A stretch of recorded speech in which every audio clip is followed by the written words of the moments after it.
Ukraine যুদ্ধে নিজেদের ভান্ডারের অন্যতম শক্তিশালী বোমা ফেলল রাশিয়া।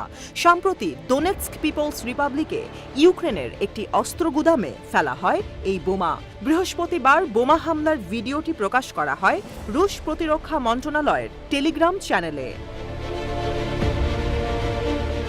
এক বিবৃতিতে জানানো হয়, বোমাটি ফেলা হয় দোনেৎস্কের রাজলিভ নামক গ্রামে।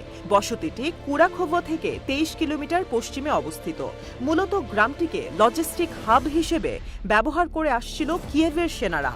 হামলার সঙ্গে সঙ্গেই বিকট বিস্ফোরণে কেঁপে ওঠে পুরো গ্রাম, ছাই দিয়ে ঢেকে যায় এলাকা। প্রতিরক্ষা মন্ত্রণালয়ের তথ্যমতে অস্ত্রের গুদাম ধ্বংসে ফেলা হয় FAB-3000 ক্যাটাগরির বোমা। FAB সিরিজের বোমাগুলো ডিজাইন করা হয়েছে শত্রুপক্ষের প্রতিরক্ষা, দুর্গ কিংবা সমরাস্ত্র তৈরির কারখানা ধ্বংসের জন্য। শক্তিশালী কাঠামোর কারণে বহুতল ভবনের ছাদ ধ্বংস করে ভেতরে প্রবেশ করতে পারে বোমাটি। যদিও লক্ষ্যে আঘাত হানার আগ পর্যন্ত FAB সম্পূর্ণ অক্ষত থাকে।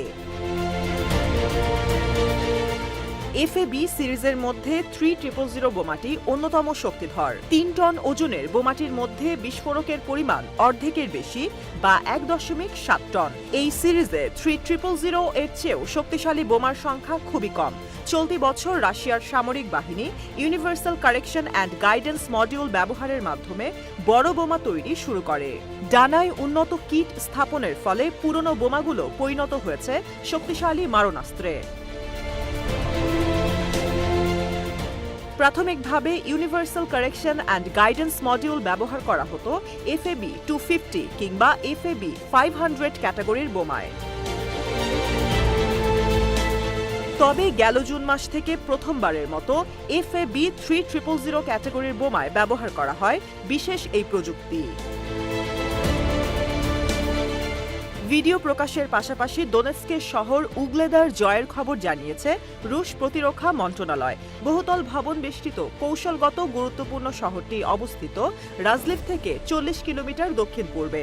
উগলেদার দখলের জন্য বেশ কয়েকবার সংঘর্ষ হয়েছে কিয়েভ ও মস্কোর সেনাদের মধ্যে। এদিকে রাশিয়ার ক্রমাগত হামলায় কার্যত অচল হয়ে পড়েছে দোনেৎস্কের উত্তরাঞ্চলের পানি সরবরাহ ব্যবস্থা। দোনেৎস্কের আঞ্চলিক সামরিক প্রশাসক ভ্যাডিম ফিলাশকিন জানান, আর্টিলারি শেলের আঘাতে ক্ষতিগ্রস্ত হয়েছে পানি সরবরাহ ব্যবস্থার 2টি স্থাপনা। কারিগরি সক্ষমতা না থাকায় শীঘ্রই পানি সরবরাহ চালু করা সম্ভব নয় বলে জানিয়েছেন ফিলাশকিন। স্লোভিয়ান্স্ক, ক্রামাতোরস্ক, দ্রুস্কিভকা ও কনস্টিয়ান্টিনেভকা সহ কয়েকটি শহরে 2,60,000-এর বেশি মানুষ নির্ভর করত এই পানি সরবরাহ ব্যবস্থার উপর।